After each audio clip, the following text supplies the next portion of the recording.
প্রতিদিনের মতন পুজো দিয়েই শুরু করলাম আমি আজকে আমার মিনি ব্লগটা।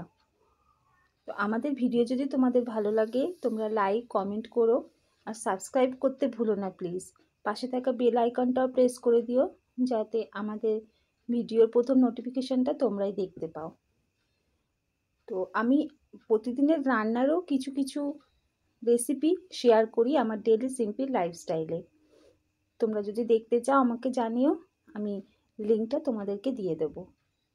তো দেখো এদিকে আমার পুজোও হয়ে গেছে, ওর বাবাও পুজো করে আমরা সবাই মিলে চাটা খেয়ে নিলাম, নিয়ে ওর বাবা টিফিন করে গাড়ি নিয়ে বেরিয়ে গেল। আমি এদিকে বিছানার চাদরটা পাল্টে নিয়ে সমস্ত ঘরদোর গুছিয়ে নিয়ে রান্নার জোগাড় করতে বসে পড়লাম। আজকে মঙ্গলবার, তাই আমাদের নিরামিষ। তো আজকে ভেবেছি ভাত করব না, আজকে করব রুটি। তো দেখো আজকে কি রান্না করব। আটা মেখেছি, রুটি করব, আর এখানে ছোলার ডাল ভিজিয়ে রেখেছি, ছোলার ডালটা করব।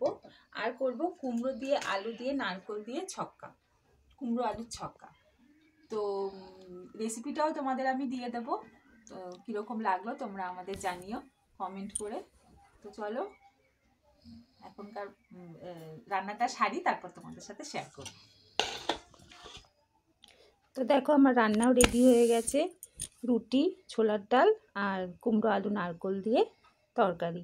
ছোলার ডালেও নারকেল দিয়েছি। তো তিনজনের খাবার আমরা বেড়ে নিলাম। আজকে দুপুরের লাঞ্চে আমরা এই খাবো, রুটি, ছোলার ডাল আর তরকারি।